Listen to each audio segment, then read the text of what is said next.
Puji Tuhan, shalom Bapak Ibu kasih Tuhan. Mari kita siapkan hati kita untuk kita merenungkan firman Tuhan, di mana kita nanti akan menerima tubuh dan darah Tuhan. Kita boleh bersatu dengan Tuhan melalui perjamuan kudusnya. Saudara yang dikasihi Tuhan, kemarin dalam ibadah raya yang pertama saya menyinggung tentang yang namanya kemenangan. Di situ istilah kemenangan itu maknanya adalah keselamatan. Tuhan telah menjamin kemenangan dalam kehidupan kita, ada keselamatan dalam kehidupan kita. Jadi walaupun dalam keadaan yang sekarang ini masa yang sukar, akan ada pertolongan bagi orang benar. Amin. Nah, kita akan melihat tentang jaminan ini. Saudaraku yang dikasihi Tuhan, bahwa Tuhan sudah menjamin kemenangan bagi anak-anaknya. Dan Alkitab mengatakan Tuhan itu berperang bagi kita. Alkitab bahkan mengatakan jika Tuhan ada di pihak kita, maka siapakah yang dapat melawan kita? Kalau Tuhan bersama dengan kita, maka tidak ada yang dapat melawan kita. Amin. Nah, berbicara tentang yang namanya lawan, saudara yang dikasihi Tuhan, bahwa peperangan kita ini, lawan kita ini bukan darah dan daging. Tapi Alkitab mengatakan bahwa peperangan kita itu adalah melawan roh-roh jahat di udara, penghulu-penghulu di dunia. Mereka masuk, mereka memengaruhi orang-orang durhaka untuk melawan Tuhan, menimbulkan kesukaran, dan juga mencobai agar anak-anak Tuhan menjauh dari Tuhan. Tapi walaupun mereka itu bertindak seperti itu, satu yang pasti bahwa Tuhan sudah menang. Amin. Tuhan sudah menang. Amin. Nah, Alkitab mengatakan bahwa maut sudah dikalahkan. Sekalipun roh jahat itu mengganggu orang-orang percaya, tapi pada dasarnya mereka sudah dikalahkan oleh kematian dan kebangkitan Kristus. Kita akan melihat tentang kemenangan Tuhan ini atas kehancuran maut ini. Saya mengajak untuk membuka Alkitab kita di dalam kitab Nabi Yesaya pasal 25 ayat yang ke-8. Mari Bapak Ibu yang di rumah yang mengikuti ibadah secara online, silahkan membuka Alkitab saudara. Kitab Nabi Yesaya pasal 25 ayat yang ke-8.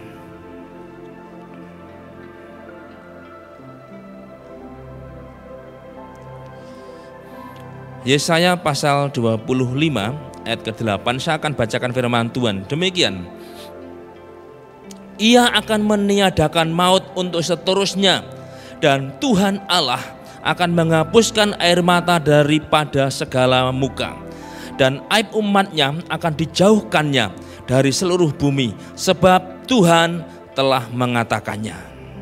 Alkitab mengatakan bahwa Tuhan meniadakan maut. Sampai kapan?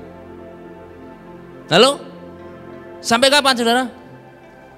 Untuk seterusnya. Maut ditiadakan untuk seterusnya. Nah, ini maknanya apa? Berbicara tentang yang namanya kematian, itu sebenarnya ada tiga macam, tiga pengertian. Yang pertama disebut kematian secara fisik. Nah, semua orang pasti akan mengalami yang namanya kematian fisik, saudara. Entah itu masih kecil, masih muda, masih dewasa, atau sudah lansia. Tapi yang jelas semua orang bisa mengalami kematian. Hewan pun juga akan mengalami kematian. Artinya berpisahnya tubuh dengan jiwa dan roh. Secara wujudnya masih ada, tapi jiwa dan rohnya sudah tidak ada. Maka kita sering menyebut sebagai apa? Jenazah. Karena sudah terpisah, itu kematian fisik. Kemudian diproses, dikubur, dikebumikan. Nah, itu kematian fisik. Tapi ada juga yang disebut kematian rohani, di mana roh manusia tidak dapat bertemu dengan Tuhan. Mereka tidak mengerti tentang kebenaran Tuhan dan berusaha untuk mencari Tuhan. Tapi sekalipun manusia berusaha, mereka tidak akan dapat menemukan. Kenapa? Karena manusia sejak semula sudah jatuh dalam dosa, tidak dapat mengenal Tuhan. Mereka sudah dibuang dari hadapan Tuhan sejak zaman Adam. Sehingga mereka selalu mencari Tuhan, tunjukkanlah kami jalan yang lurus. Kematian rohani. Kematian rohani ini dapat diberi solusi. Kalau kematian fisik saudara, sampai hari ini tidak ada solusinya, dan itu harus, karena kita mengatakan bahwa manusia ditetapkan mati satu kali dan setelah itu dihakimi. Tapi kematian rohani ada solusinya. Solusinya apa? Kristus Yesus Tuhan Allah jadi manusia untuk mati, sehingga manusia mengalami kehidupan rohani. Sehingga yang manusia berkata, tunjukkanlah kepada kami jalan yang lurus. Maka Tuhan berkata, I am the way, the truth, and apalagi saya agak lupa. Akulah jalan kebenaran dan hidup, and the life. Tuhan berkata, akulah jalan. Ketika orang berkata, tunjukkan kami jalan, Tuhan berkata, ini aku jalan menuju kehidupan. Dan yang ketiga itu kematian kekal, yaitu terpisah dengan Tuhan untuk selama-lamanya, dihukum dalam kekekalan. Bagi orang yang tidak menerima Kristus sebagai Tuhan, tidak ada jaminan keselamatan, maka kematian kekal. Dan Alkitab mengatakan kematian yang mengerikan. Kitab Ibrani mengatakan demikian. Nah, Bapak Ibu Saudara dikasihi Tuhan, dikatakan di sini ia meniadakan maut untuk selamanya. Itu maknanya maut yang bagaimana? Itu kematian kekal, ditiadakan bagi orang percaya. Nah, kita akan melihat tentang kebenaran hal ini. Saudaraku yang kekasih, ketika nanti kita menerima tubuh dan darah Kristus, kita harus memahami, kita harus mengerti bahwa apa yang kita terima. Saya mau tanya, apakah Bapak Ibu sudah mengambil roti dan anggur? Semua sudah ya? Nah, ketika saudara nanti menyatukan tubuh dan darah Tuhan, ini bukan sekedar kita memakan roti dan anggur, tapi ada satu makna rohani yang akan mengubah hidup kita. Ketika kita menerima dengan iman, maka sesuatu yang besar itu dapat terjadi dan mengubah hidup kita. Kenapa? Saudara yang kasih Tuhan, kematian dan kebangkitan Kristus itu adalah satu peristiwa dahsyat yang menentukan sejarah manusia. Ada sampai hari ini sudah tidak terhitung jumlah orang yang mati, betul enggak? Tidak ada yang tahu dari zamannya Adam sampai hari ini berapa sih jumlah orang yang mati. Itu tidak ada satupun orang yang dapat menghitung. Tapi semua kematian itu sama, kecuali satu. Kematian Tuhan Yesus itu menentukan dan mengubah sejarah. Semua pemimpin besar di dunia pernah hidup dan mati, baik di dalam negeri ataupun di luar negeri. Semua pemimpin besar mereka pernah mengalami yang namanya hidup dan mati. Tapi kematian mereka tidak mengubah sejarah, bahkan tidak mengubah masa kekal. Tapi satu-satunya kematian yang menentukan sejarah dan mengubah sejarah manusia sampai masa kekal adalah kematian Tuhan Yesus. Kematian dan kebangkitan Kristus itu peristiwa dahsyat yang menentukan sejarah manusia. Saudara yang kasih Tuhan, manusia itu sejak lahir sudah membawa sifat dosa. Dalam teori manusia, agama manusia itu dipahami bahwa manusia lahir, mereka percaya seperti kertas putih, tidak ada dosanya. Itu agama manusia, teorinya. Tapi Alkitab mengatakan bahwa semua manusia sudah jatuh dalam dosa dan kehilangan kemuliaan Allah. Kata dosa hamartia di sini itu hakikat. Itu gambarannya seperti yang hari Minggu kemarin saya singgung.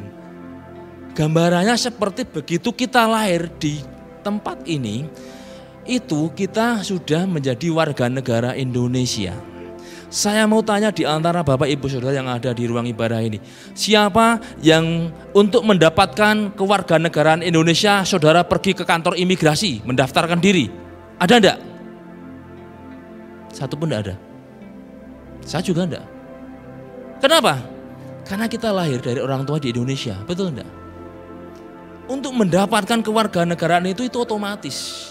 Berbeda dengan orang luar negeri datang ke Indonesia dan kemudian dia mengajukan diri untuk menjadi warga negara Indonesia yang tadinya warga negara asing, entah itu Amerika atau Belanda ataupun Perancis dan sebagainya. Dan kemudian mereka tinggal di Indonesia, kemudian mengajukan kewarganegaraan Indonesia, pergi kantor imigrasi dan sebagainya, proses melalui persidangan. Peristiwa seperti itu cukup rumit. Namanya naturalisasi. Tapi kita kan tidak, betul enggak? Sama seperti itulah dosa. Begitu kita lahir, dosa itu sudah masuk.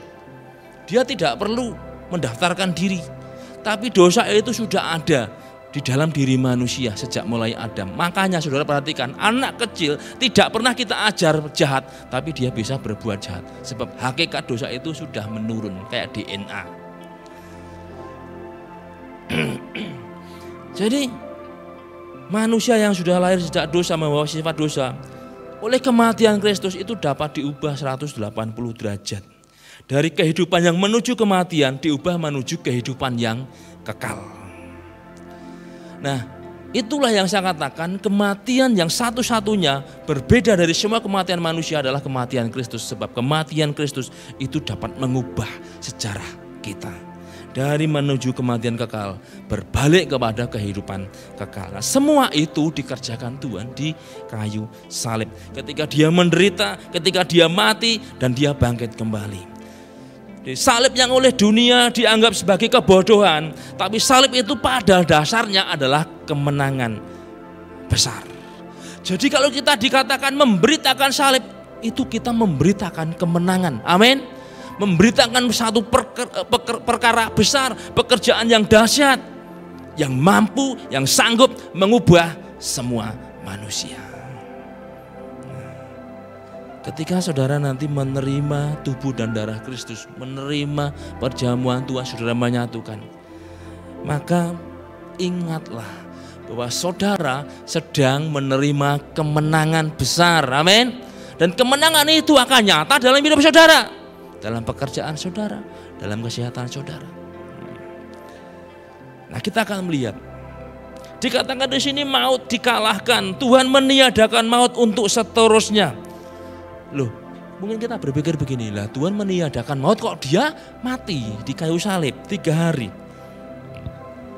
Meniadakan maut kok malah Tuhan mati, kayaknya rancu. Saudara yang dikasih Tuhan, Tuhan Yesus datang ke dunia. Tuhan tuh harus mengalahkan maut, Tuhan harus merebut kunci maut dan menghancurkan kerajaan maut. Karena tujuan tadi yaitu mengalahkan maut, mengambil kunci maut, menghancurkan kerajaan maut, maka mau tidak mau Tuhan mesti pergi ke tempat maut berada. Betul enggak? Karena Tuhan harus pergi ke tempat maut itu berada, maka Tuhan mati.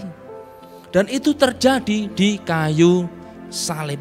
Jadi peristiwa ketika Tuhan mati di salib itu bukan mati karena menderita sebenarnya. Memang itu penderitaan. Tapi kematian Kristus pada waktu itu adalah dia pergi ke alam maut untuk menghancurkan maut. Itu bukan kematian penghukuman. Walaupun memang dia menang hukuman kita. Tapi satu sisi mesti kita lihat bahwa kematian Tuhan di kayu salib, dia pergi ke alam maut untuk menghancurkan si maut itu sendiri. Nah, kata maut itu ditulis dengan kata hamut. H itu artikel seperti the dalam bahasa Inggris. Kalau dalam bahasa Indonesia si, jadi hamut itu artinya si maut. Kalau disebut si atau the itu berarti pribadi, saudara. Jadi maut di sini itu bukan sekedar kematian, tapi ada satu pribadi yang menguasai sehingga orang mengalami yang namanya maut. Istilah maut yang juga ditulis meot, ya. Istilah maut itu tidak hanya berbicara tentang kematian atau maut, tapi artinya adalah tempat di mana si maut itu berada. Ada satu pujian paduan suara yang dulu saya pernah ikut. Kalau dinyanyikan biasanya pas Paskah. Hei sang maut, di mana sengatmu, gitu. Dikatakan sang maut atau si maut. Ini berarti kan menunjuk pribadi, betul enggak? Siapa tahu itu loh si, nah, berarti kan menunjuk pribadi. Atau itu sang pangeran, itu menunjuk pribadi. Maut dikatakan hamut, berarti the dead atau si maut. Itu pribadi, saudara. karena pribadi, maka dia bisa dihadapi.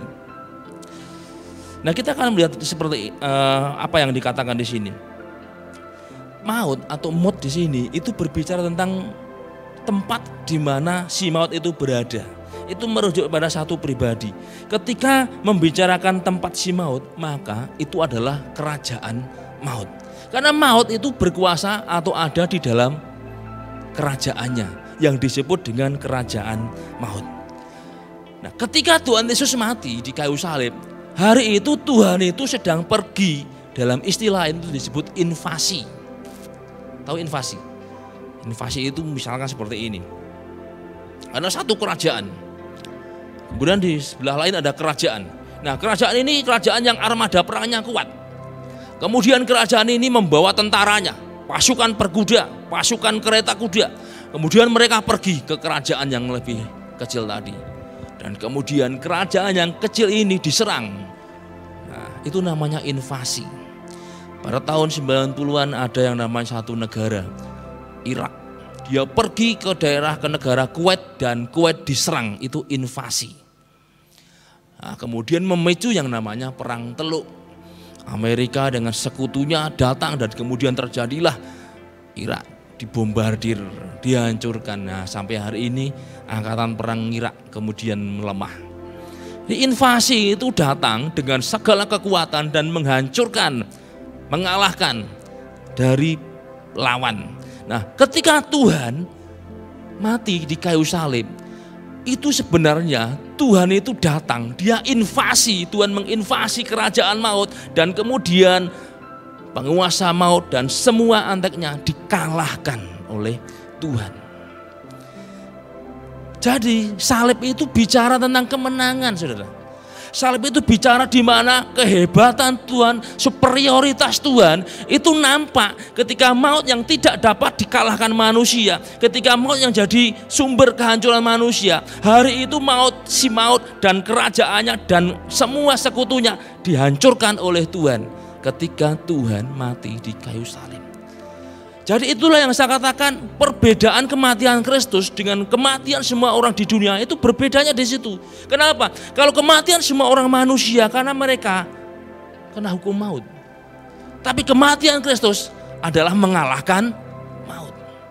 Satu-satunya kematian yang membawa perubahan besar dalam sejarah manusia sampai masa kekal adalah kematian Tuhan Yesus. Sebab kematiannya adalah untuk menghancurkan maut. Sebab kematian Kristus itu Kristus datang sendiri menuju tempat di mana maut itu bertahta, dan di situ maut di tempatnya sendiri si maut dihancurkan. Itulah sebabnya Rasul Paulus mengatakan, hai maut di mana sengatmu, sebab maut sudah ditelan dalam kemenangan yang besar.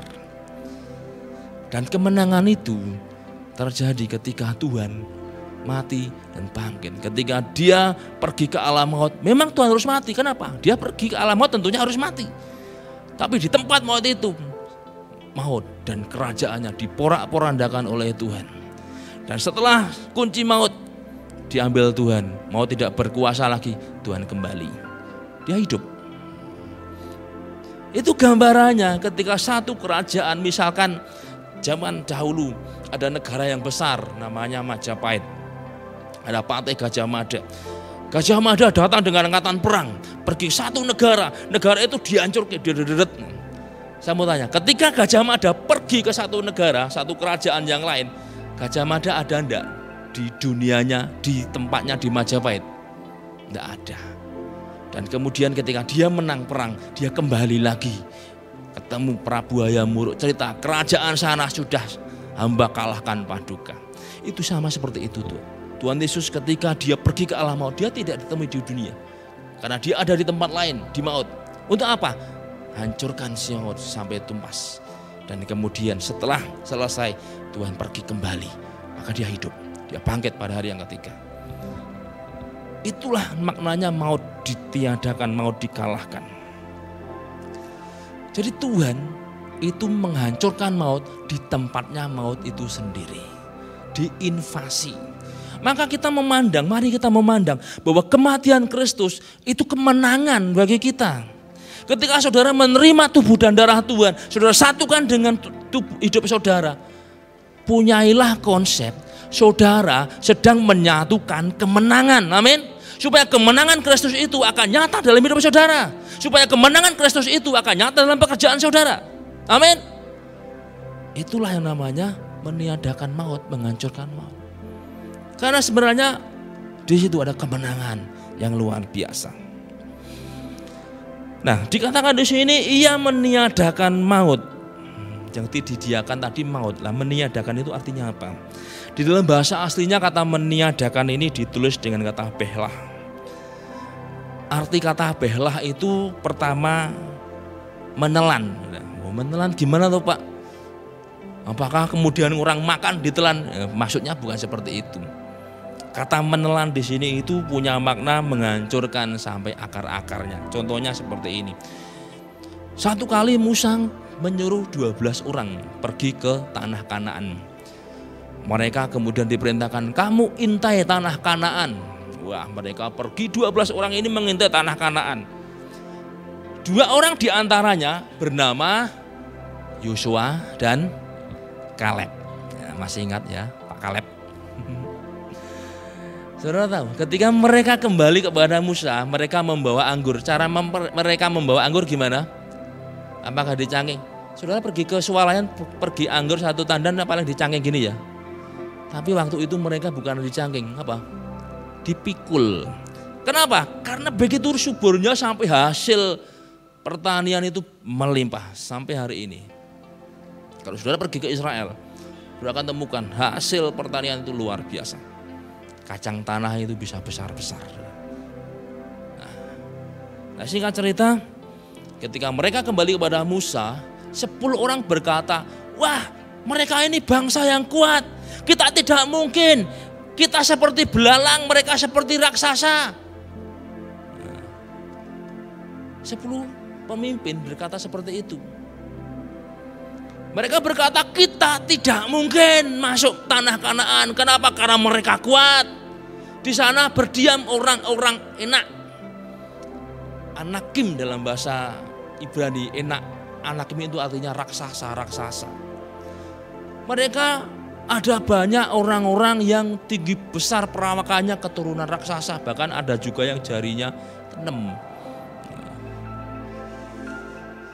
Tapi apa yang dikatakan Musa dan Kaleb? Yosua dan Kaleb.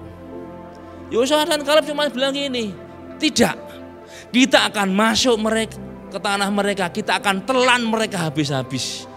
Nah, saya mau tanya, ketika Yosua ngomong kita akan telan mereka itu apa maknanya? Seperti ambil nasi ditelan gitu? Hah? Enggak kan? Itu kan bahasa istilah atau bahasa perumpamaan, betul enggak? Kita akan telan mereka itu kan bukan berarti kemudian Yosua nanti akan telan orang itu kan enggak. Tapi itu punya makna bahwa mereka akan mengalahkan mereka sampai ke akar-akarnya. Menelan mereka itu punya arti menghancurkan mereka. T4, saudara. Tumpas tapis tanpa tilas. Nah, itu maknanya. Nah, dia katakan di sini behlah itu menelan. Dari ketika dikatakan Tuhan meniadakan itu, maut itu ditumpas sampai habis dalam kemenangan yang besar. Dan itu yang Alkitab katakan. Tuhan menghancurkan maut, mengalahkan si maut, dan menjadikannya sebagai tontonan dalam kemenangannya yang besar. Sama seperti Yosua yang saya katakan tadi, kita akan telan mereka, kita yang akan mengalahkan mereka, itu menghancurkan mereka. Nah, kata behlah juga punya makna itu destroy, menghancurkan. Dihancurkan itu berarti sama seperti satu. Kalau misalkan saudara perhatikan di Amerika, di negara-negara maju, kalau mobil sudah tidak dipakai, itu dimasukkan dalam satu mesin dan kemudian digiling hanya tinggal besi-besi kecil. Nanti besi itu akan dipanaskan, dicetak jadi logam. Nah, dihancurkan seperti itu, saudara. Sampai nggak ada wujudnya. Saudara mungkin bisa lihat film seperti itu di YouTube ya. Bagaimana proses menghancurkan logam di negara-negara maju. Jadi kayak besi berputar gitu ya toh, pernah lihat ya. Dan kemudian itu bisa sepeda motor, bisa bahkan mobil. Nah, di negara-negara maju, rosokan-rosokan mobil seperti itu bisa didaur ulang besinya. Dan mereka press, mereka hancurkan sampai hanya wujud potongan kecil-kecil. Dan kemudian itu mereka akan daur ulang. Nah, yang tadinya wujudnya masih mobil, tapi begitu masuk dalam mesin, keluarnya sudah dalam bentuk potongan-potongan besi kecil.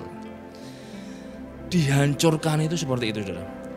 Sampai nggak ada wujudnya, sampai hancur.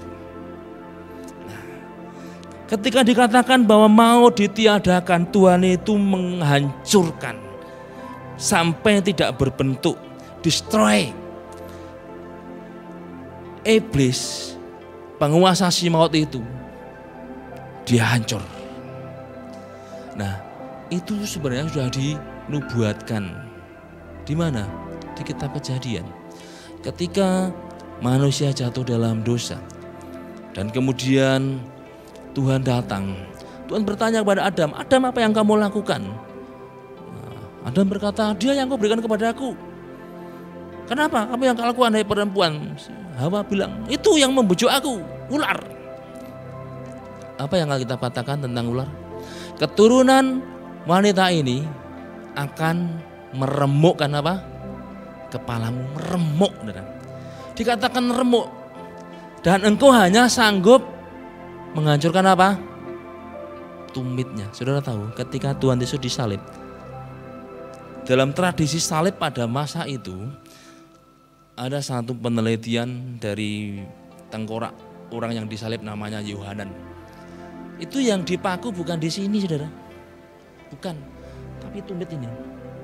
Jadi ketika disalib itu posisinya gini.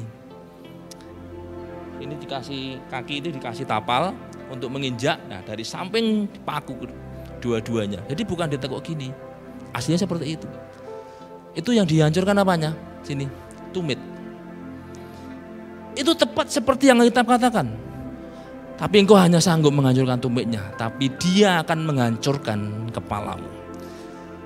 Jadi meniadakan maut itu menghancurkan. Lah kalau ular kepalanya sudah hancur, tidak bisa apa-apa, betul enggak? Mau dikalahkan. Dia dikatakan di sini ia meniadakan maut, behlah Tuhan itu menghancurkan maut. Jadi kematian Kristus di kayu salib itu bukan dikuasai oleh maut, tapi sebaliknya Tuhan yang datang dan menguasai maut. Tapi kematian semua orang, karena memang mereka dikuasai hukum maut, tubuh ini harus mati. Bedanya bagi kita orang percaya, kita melepaskan tubuh ini untuk menerima tubuh yang kekal. Tapi orang yang tidak di dalam Tuhan, mereka melepaskan tubuh ini untuk menerima tubuh kebinasaan abadi. Sedangkan kita melepaskan tubuh ini, kita masuk menerima mahkota seperti pujian tadi. Kita mengenakan tubuh yang baru. Karena tubuh yang fana ini sudah dikuasai maut. Di mana itu ditentukan? Di kitab Kejadian. Ketika pada hari engkau memakannya, pastilah engkau mati. Maka itu terjadi. Sepanjang-panjangnya manusia hidup di dunia mesti mati. Yo. Makanya ada orang mengatakan ini, tanganmu itu ada huruf koyo M toh. Ada yang hurufnya P gitu, kayak huruf M ya, dengan telapak tangan gini. Ada yang hurufnya itu O gitu atau P atau apa lagi PPU zaman orang dulu. Ada yang bilang gini, kok M? Yo menungso mesti mati. Itu udah hukum maut. Dari mana? Ketika Tuhan mengatakan pada hari engkau memakannya pastilah engkau mati. Itu udah hukum. Maka semua orang pasti mengalami kematian fisik. Tapi perbedaan kematian Kristus, dia bukan dikuasai maut, tapi justru kematian Kristus itu untuk menguasai maut.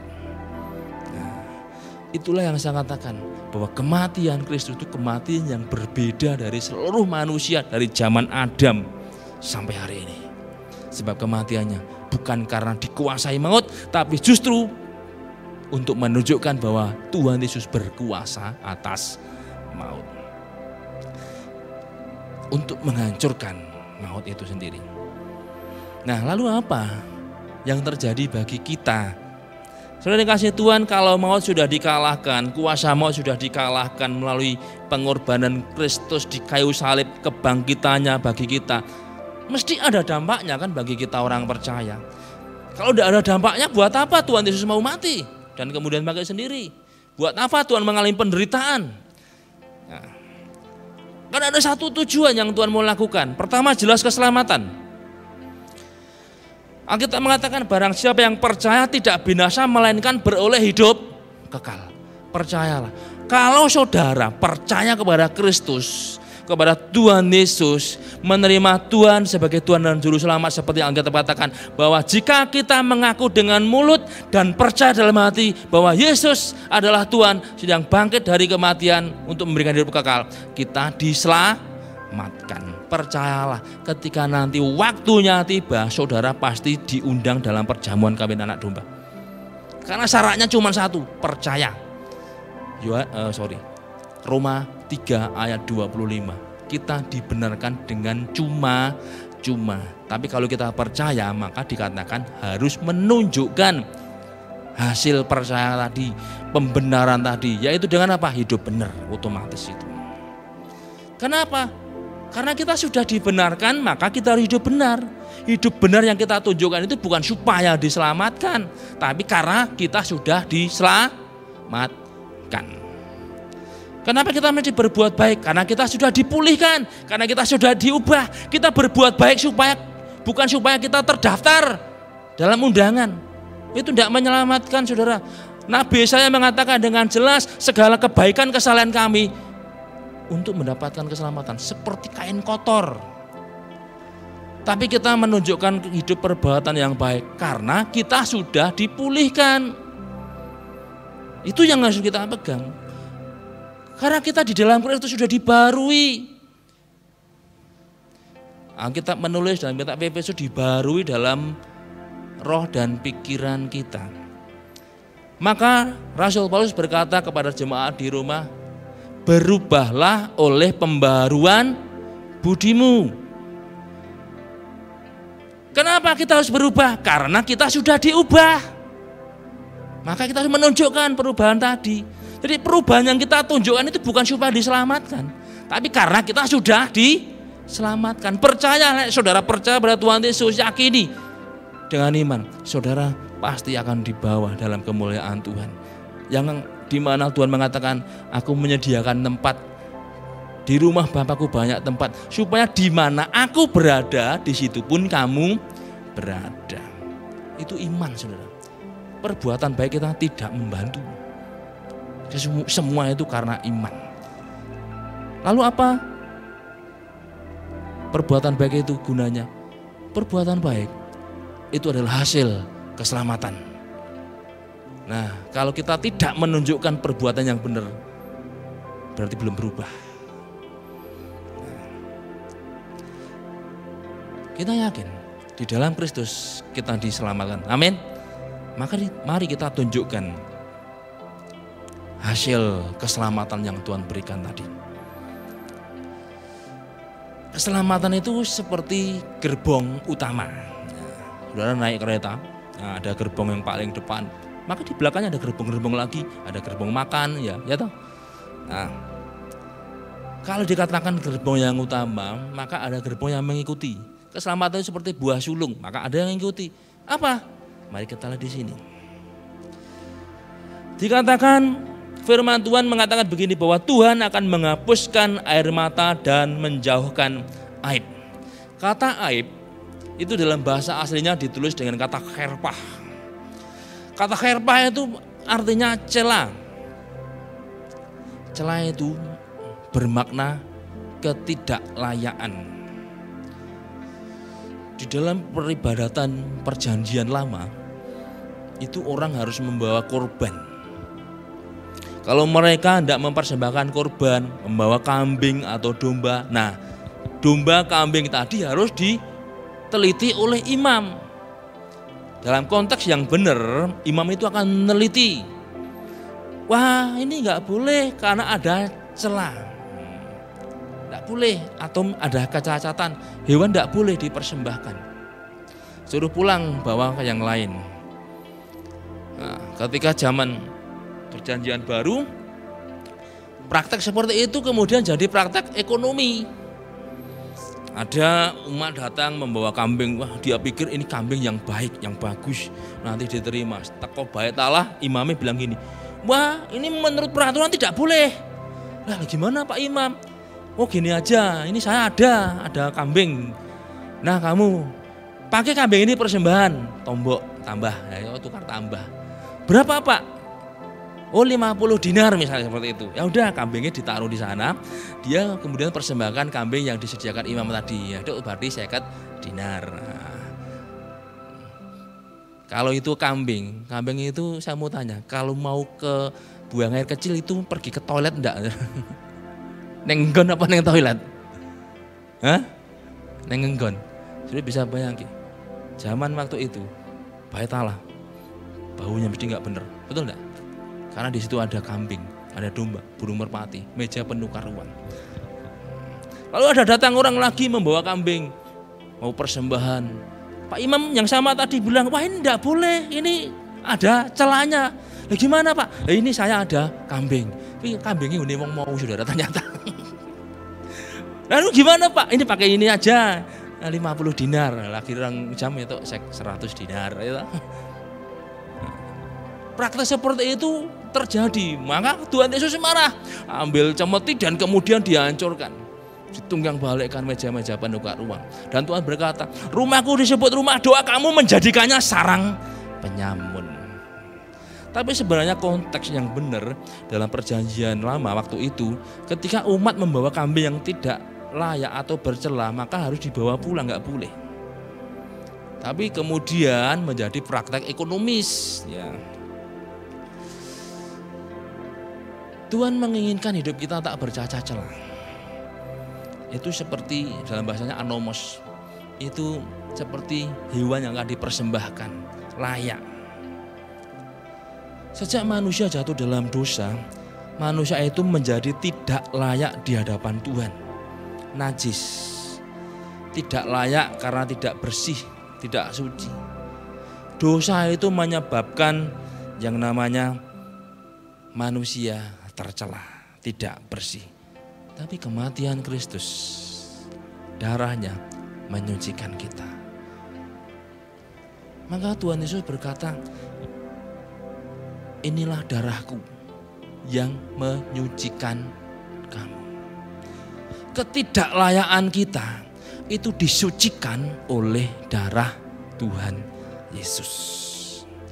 Nah karena sudah disucikan, maka kita dilayakkan untuk masuk dalam hadirat Allah. Itulah sebabnya ketika Tuhan Yesus mati, Alkitab menulis tirai bait Allah sobek dari atas ke bawah. Saudara, tirai itu tingginya itu kira-kira waktu itu diperkirakan 10 meter. Coba bisa bayangin 10 meter.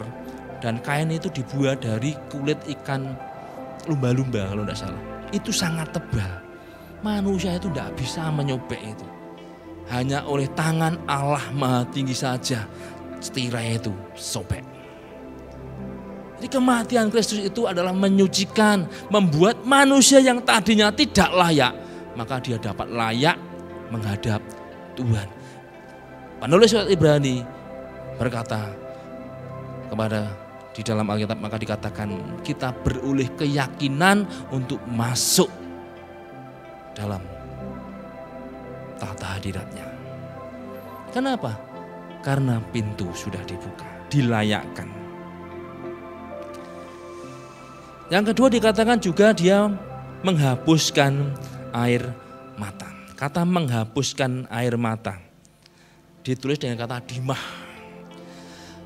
Dimah itu dipahami sebagai air mata kesedihan atau air mata penderitaan.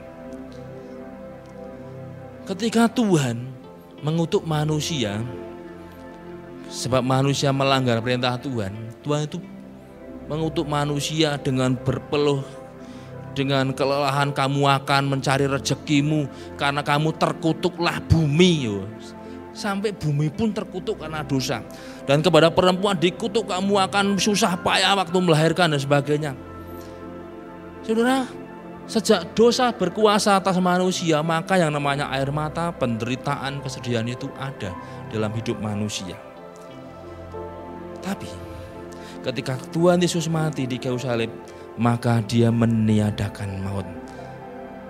Tapi juga dikatakan Tuhan meniadakan, menghapuskan air mata, aib umatnya dijauhkan. Dimah segala penderitaan manusia, air mata penderitaan manusia dijauhkan.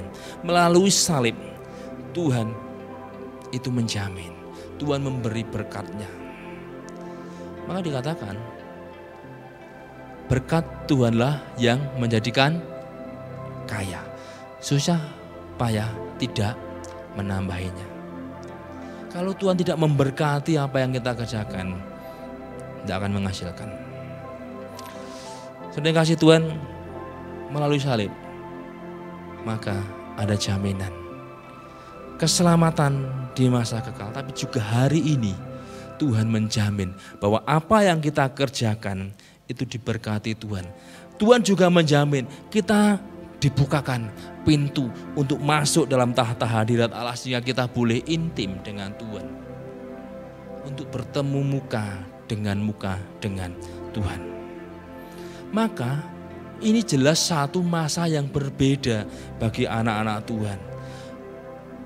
Jadi kalau walaupun saat ini keadaan zaman sedang sulit, percayalah, kita anak-anak Tuhan sedang dibawa Tuhan dalam masa yang berbeda. Karena bagi kita dibukakan akses. Amin. Ketidaklayaan kita sudah disucikan oleh Tuhan, sehingga kita layak diizinkan masuk, bahkan sampai bertemu muka dengan Tuhan.